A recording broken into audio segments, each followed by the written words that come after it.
First of all, I would like to express my gratitude to the Vietnam Pulmonology Association and MSD Company for supporting me to attend this scientific conference of the Vietnam Pulmonology Association. Regarding the next topic, related to infections, I would like to discuss the standardization of treatment for invasive pulmonary Aspergillus infection.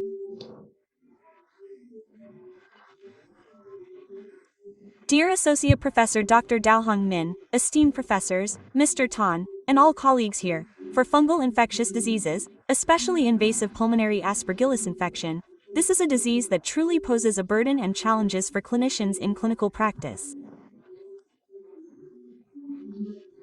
Doctors are often hesitant about how to make an early diagnosis and provide appropriate treatment to achieve the best possible outcomes for patients.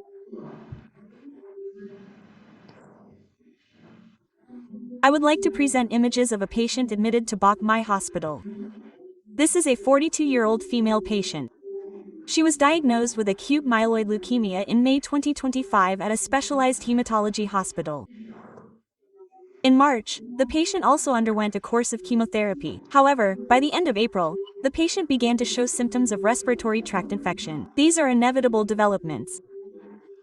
Even patients without malignant hematological diseases are very susceptible to infections. In this patient's case, with acute leukemia and additional chemotherapy treatments, the occurrence of infection is inevitable. Although she had already received a course of antibiotic treatment and her condition had stabilized, in early May, after the infection was under control, doctors held a consultation and proceeded with the second course of chemotherapy. After the second round of chemotherapy, the patient exhibited symptoms such as cough, fever, shortness of breath, and expectoration of thick sputum. She was treated with optimal antibiotics including meropenem, colistin, and tobramycin. However, the microbial etiology remained undetermined. In May, a CT scan of the lungs showed several scattered consolidation lesions in both lungs. With these lesions, it was clinically difficult for doctors to determine the specific microbial cause of the lung lesions that the patient might have contracted after chemotherapy, especially given the underlying malignant hematological disease. By June 20th, the clinical symptoms continued to worsen. The patient coughed up blood-tinged sputum, continued to have a high fever, and the white blood cell count dropped critically, to less than 1 gigabyte per liter. The chest CT scan showed increasing lesions. The images showed consolidation lesions and what appeared to be signs of necrosis. The patient was transferred to Bach Mai Hospital, Respiratory Center, for diagnosis and treatment. The patient underwent numerous tests, including sputum smear and fungal culture, but in the early stages, almost all tests were negative. Only towards the end of June and beginning of July, repeated sputum tests finally yielded 2 positive filamentous fungal samples. Several smear and culture tests did not detect bacteria or fungi, even. Bronchial lavage samples did not reveal any microbial etiology. Furthermore, the galactomannan test in both bronchial lavage fluid and serum was negative, making the diagnosis very difficult. However, because the patient was in very serious condition, treatment was continued with high-dose broad-spectrum antibiotics in combination to eliminate various bacterial pathogens, both gram-negative and gram-positive, as well as hospital-acquired infections. In addition, the patient was also treated with the antifungal drug voriconazole. However, after 2 weeks of treatment at Bach Mai Hospital, the patient continued to have a high fever, and the lung lesions formed very clear cavities. With these developments, physicians specializing in respiratory diseases or infectious diseases will certainly see that we occasionally encounter such cases, right? And treating these patients is very complicated because fungal diseases themselves are already difficult to treat, requiring careful drug selection, prolonged monitoring, and the effectiveness of treatment is often limited. Besides that, this patient was also affected by a hematological disease. However, at the time of treatment at Bach Mai Hospital, the patient's hematological parameters were relatively stable, so the patient did not experience any severe complications such as hemoptysis due to thrombocytopenia. The patient continued to persevere with the treatment regimen. By July 4th, the lesions seemed to be shrinking in size, but a very clear cavity had formed. The patient also showed clinical improvement, the fever subsided, and appetite improved, and the general condition began to get better. So, this is a clinical case to illustrate the difficulties encountered when dealing with manifestations that suggest invasive pulmonary aspergillosis infection. In clinical practice, we encounter difficulties stemming from delayed diagnosis due to the non-specific clinical manifestations, such as fever, cough with sputum, chest pain, and shortness of breath, which are also present in other pulmonary infections or non-infectious respiratory diseases. This leads to hesitation and delays among doctors in recommending diagnostic tests to confirm the diagnosis and determine whether to initiate empirical treatment or continue with high-dose broad-spectrum antibiotics.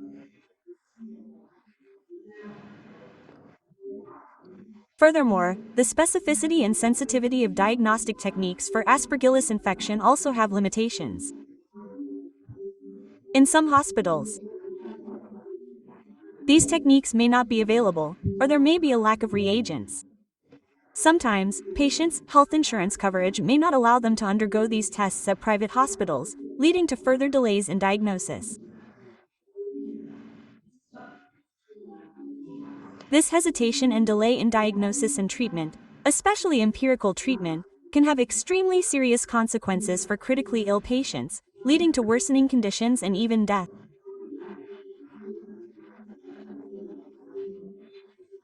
In addition, there are challenges related to the patient's underlying health conditions. Patients with chronic diseases such as COPD, those who abuse corticosteroids, patients with cancer, those using immunosuppressive drugs or biological drugs, and especially patients with immunocompromised conditions or malignant blood diseases, already present significant challenges for doctors in managing their conditions. These factors add to the complexity and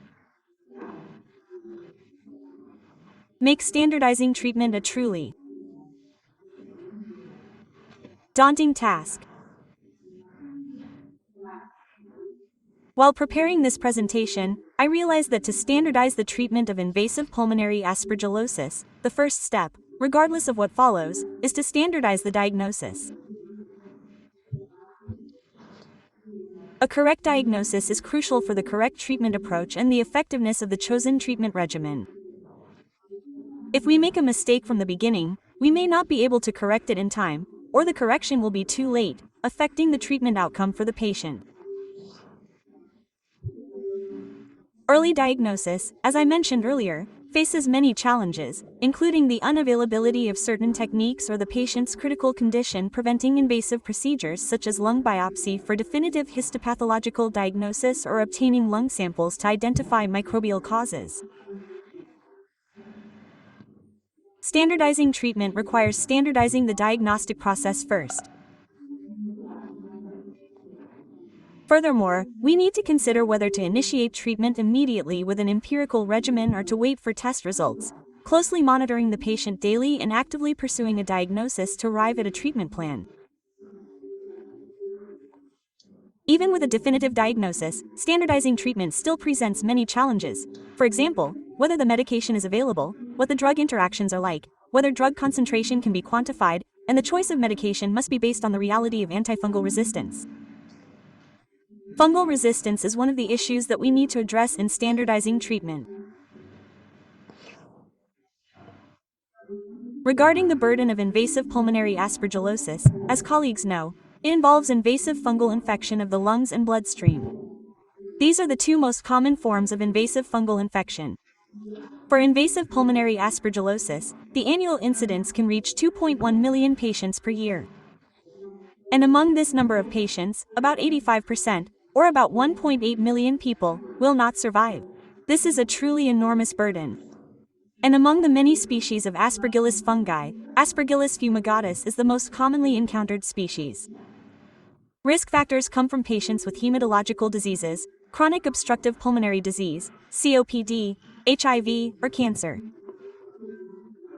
And these cancer patients, those with COPD and cancer, are non-communicable diseases that are increasingly prevalent, and the burden of these diseases is increasing, along with the increasing number of patients with risk factors for fungal infections. And as you all know, during the COVID-19 pandemic, the COVID infection process itself was one of the factors causing damage to the respiratory mucosa. Through that pathway, fungal spores invade and enter the respiratory tract, causing damage to the alveoli and invading blood vessels, leading to the clinical picture of invasive pulmonary aspergillosis.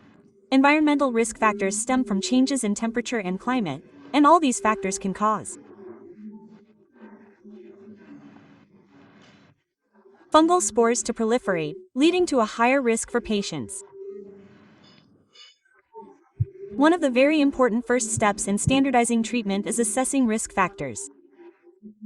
Sometimes we are satisfied with the fact that the patient is being treated with a high-dose broad-spectrum antibiotic regimen for pneumonia, and the clinical condition is good.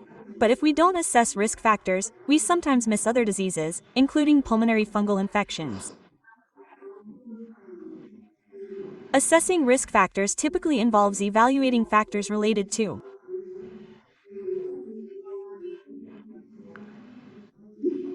the degree and duration of immunosuppression, the route of exposure, and the duration of exposure to fungal spores. These factors are often difficult to assess. Furthermore, risk factor assessment also involves evaluating the patient's comorbidities and classifying these risk factors to guide us on what to do immediately, what needs to be done urgently, because delays in making decisions about further diagnosis and treatment will lead to extremely serious consequences, especially in high-risk patient groups. High-risk patient groups here include patients with neutropenia, malignant hematological diseases, and bone marrow transplant recipients. For such high-risk patients, close monitoring is required, and prompt. Decisions must be made regarding the choice of techniques to determine whether the patient has a fungal infection, what type of fungus is involved, whether they have tuberculosis or other microbial causes. And because the risk is so high, especially in patients with very serious underlying medical conditions like these, there are cases where we are forced to treat empirically. Waiting can sometimes delay diagnosis and seriously affect the effectiveness of treatment for the patient. In the moderate risk patient group, we also have many risk factors stemming from the use of high-dose corticosteroids for a prolonged period, autologous bone marrow transplantation, chronic obstructive pulmonary disease, cirrhosis, or solid organ cancers.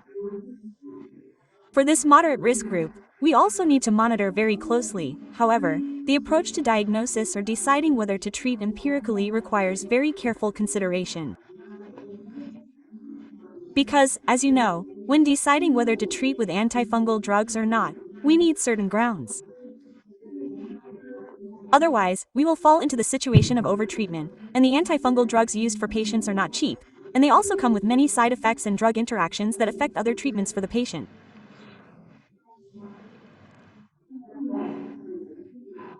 This image illustrates the pathway of fungal spores entering the respiratory tract, causing alveolar inflammation and then invading blood vessels, leading to necrosis, embolism, and invasive fungal infection.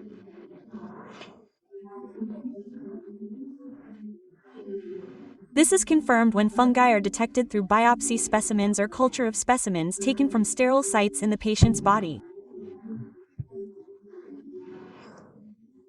Probable or possible fungal infection diagnoses are also considered. In this case, probable fungal infection is determined by combining risk factors, clinical manifestations, and laboratory tests. However, these test results are not obtained from sterile specimens or biopsies, but rather from immunological tests such as galactomannan or beta-D-glucan quantification, or PCR techniques. In terms of pathogenesis, we will see different forms of fungal infection depending on the patient's immune response and pre-existing lung lesions. In cases of excessive immune response, we will see manifestations of allergic bronchopulmonary aspergillosis, commonly found in patients with bronchial asthma or cystic fibrosis. In cases where patients have structural lung lesions, which are often found in patients with tuberculous cavities after tuberculosis treatment, the invasion of fungal spores will form pulmonary aspergillomas. In cases of pulmonary aspergilloma or chronic necrotizing pneumonia due to fungi, there is a characteristic feature. There is no invasion of fungal spores into blood vessels, and these fungal spores are confined to the lesions in the lungs, without widespread dissemination. This is mainly seen in patients with COPD or mild immunosuppression. But once the patient's immune status changes, that is, further severe immunosuppression occurs, invasive fungal infection will occur, and we will encounter the disease form of invasive pulmonary aspergillosis. In clinical practice, the two forms related to excessive immune response in patients with allergic bronchopulmonary aspergillosis, in patients with asthma and cystic fibrosis, will have a similarly high incidence. In immunocompromised individuals, there will be a high rate of patients with invasive pulmonary aspergillosis. Compared to the form of chronic pulmonary aspergillosis, the rate will be lower.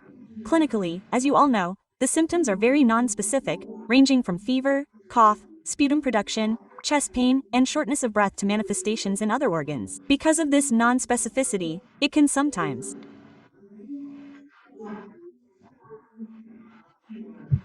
lead to complacency, or doctors may easily agree with the current diagnosis, neglecting to thoroughly investigate whether the patient actually has another infection that is not the current illness.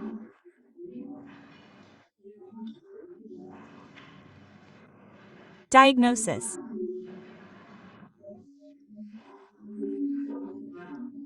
will involve the following levels. Firstly, a definitive diagnosis is made when tissue samples show histological evidence or culture results show Aspergillus fungus, and these culture results are from sterile samples taken from various locations in the patient's body.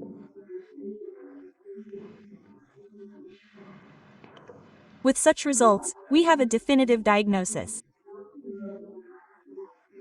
In cases where only patient-specific factors are present, such as immunocompromise or the diseases mentioned in the risk factors section in previous slides, and clinical manifestations, especially imaging results, then with these two factors, the patient's underlying condition and imaging findings, we can suspect a fungal infection. Adding to this is the mycological criterion. The mycological criterion is described as follows. When microscopic examination or culture of respiratory tract secretions, such as bronchial fluid, sputum, or endotracheal aspirate, is positive, this is considered mycological evidence. Alternatively, immunological and molecular biology tests, such as galactomannan or PCR in serum or bronchial fluid that are positive, also constitute mycological evidence. If all three criteria, regarding the patient's underlying condition, clinical imaging findings, and mycological criteria, are met, then we have sufficient basis to diagnose a probable fungal infection. The European Organization for Research and Treatment of Cancer, EORTC, and the Mycosis Study Group, MSG, developed diagnostic criteria for invasive fungal infections in 2008, and these criteria have been refined over time until 2020. With the development of diagnostic techniques and the introduction of new treatment options, the diagnostic criteria for invasive Aspergillus infections have become much more specific, greatly assisting physicians, especially in cases of patients with malignant hematological diseases. This slide also describes an algorithm to guide the diagnosis of invasive pulmonary aspergillosis.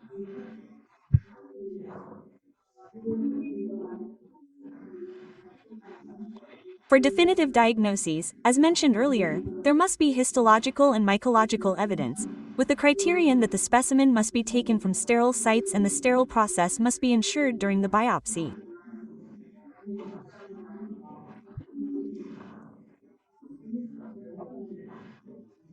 Furthermore, according to the guidelines of the European Organization for Research and Treatment of Cancer and Mycosis Study Group, there are criteria regarding the patient's underlying condition, clinical criteria, especially images on chest computed tomography scans, and mycological criteria based on staining or culturing respiratory specimens, or galactomannan testing, or PCR.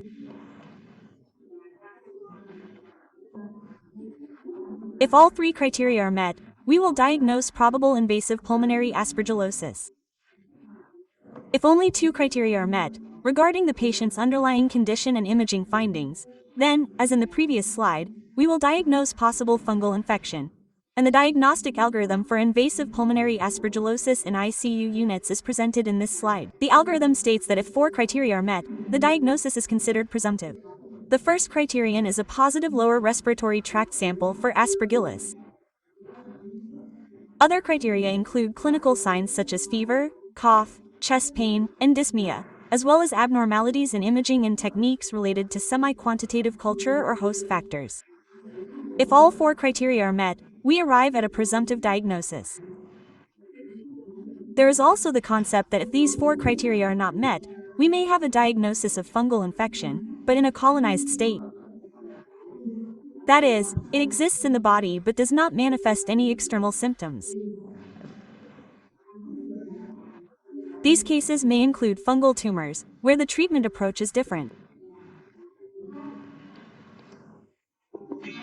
Similarly, the final diagram shows that if the patient meets 3 criteria from host factors, imaging abnormalities, and mycological criteria, a diagnosis of possible fungal infection is made. If 4 or 5 criteria are met, the diagnosis is also possible fungal infection. If fewer than 3 criteria are met according to this diagram, or fewer than 5 criteria according to the other path, we will consider the possibilities of either colonized fungal infection or sometimes no fungal infection at all. This is the approach diagram provided by the Vietnamese Respiratory Society, guiding us on approaching the diagnosis by evaluating the patient's risk factors, clinical manifestations, and lesions on CT scans. If these are absent, we are less likely to consider invasive pulmonary aspergillosis. If there are risk factors and clinical factors, in addition to positive serological or microbiological results from respiratory tract fluid samples or urine samples, then the diagnosis is likely Aspergillus fungal infection. If there are only 2 risk factors related to the patient's condition and clinical factors, then the diagnosis is considered possible. However, if there is histopathological evidence and positive culture of sterile samples, then it is definitely a fungal infection. There are many different techniques for testing, ranging from culture-based and non-culture-based samples. For non-culture-based samples, we have beta-D-glucan quantification in serum and galactomannan, which can be taken from serum or bronchoalveolar lavage fluid.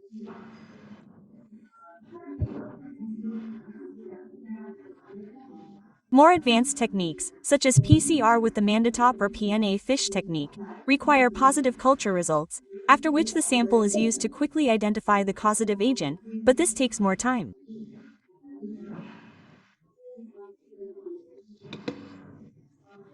Regarding histopathological samples, as you know, it is very difficult to perform invasive interventions in these patients, especially those in critical condition with malignant hematological diseases causing a decrease in blood cell lines and coagulation disorders, making it difficult for doctors to access samples through lung biopsy or biopsies at other sites.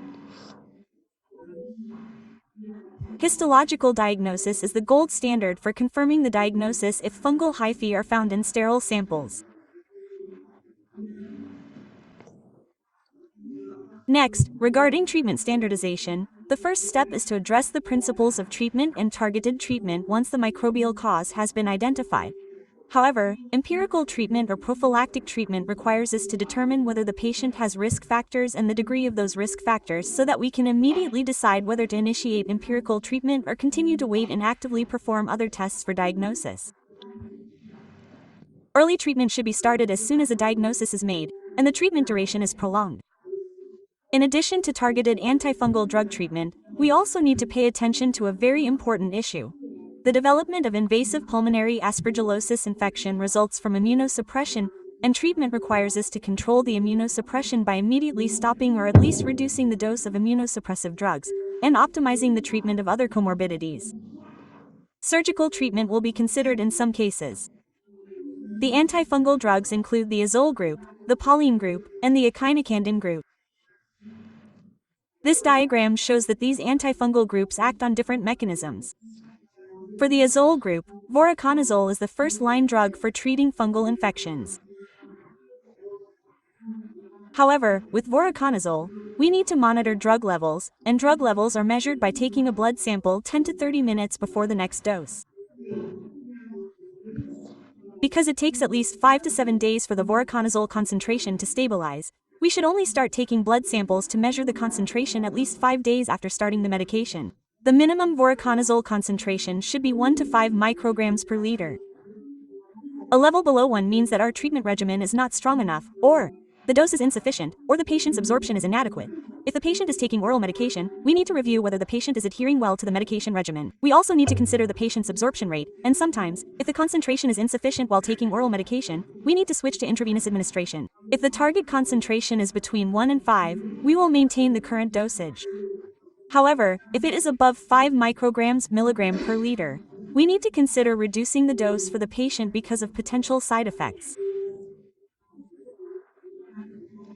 In the treatment regimen, amphotericin B is one of the alternative medications, and the echinocandin group, including caspofungin and micafungin, are also recommended for combination therapy. Echinocandins are the first-line treatment for candida infections. However, echinocandins are also recommended for patients with severe invasive pulmonary aspergillosis or drug-resistant infections.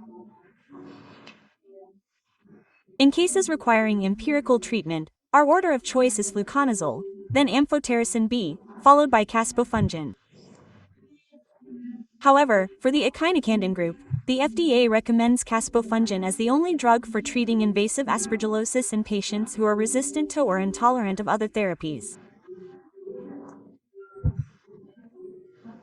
For some of these drug groups, such as micafungin or anidilafungin, some countries agree on their use for treatment, but others do not recommend the use of micafungin.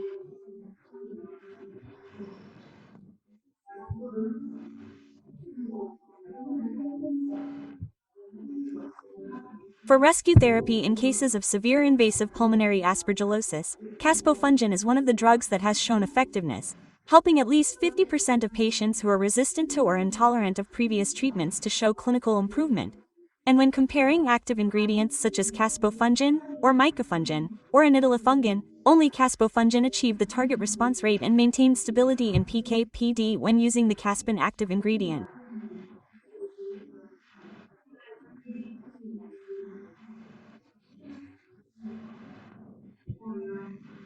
This is also one of the studies that addresses the change in PK/PD targets in different antifungal drugs.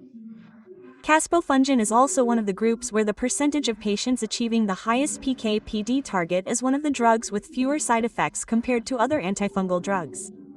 Therefore, caspofungin is also considered a last resort drug for patients with invasive pulmonary aspergillosis that is refractory or severe. Another advantage is that it achieves greater stability in terms of pharmacokinetics, pharmacodynamics, and has fewer side effects. There are fewer patients who have to discontinue treatment due to elevated liver enzymes and the fewest side effects among antifungal drugs. My presentation will conclude with some conclusions. First, regarding the standardization of treatment for invasive pulmonary aspergillosis, the first step is early diagnosis, assessed by evaluating risk factors to determine the approach, whether to actively perform diagnostic tests or to initiate empirical treatment immediately and choose appropriate treatment. This requires early initiation of treatment, choosing a treatment regimen to minimize side effects and drug interactions, monitoring drug levels to ensure treatment effectiveness, and assessing the patient's drug-resistant status when selecting medication. Another very important point is to optimize the management of risk factors for the patient. Thank you for your attention.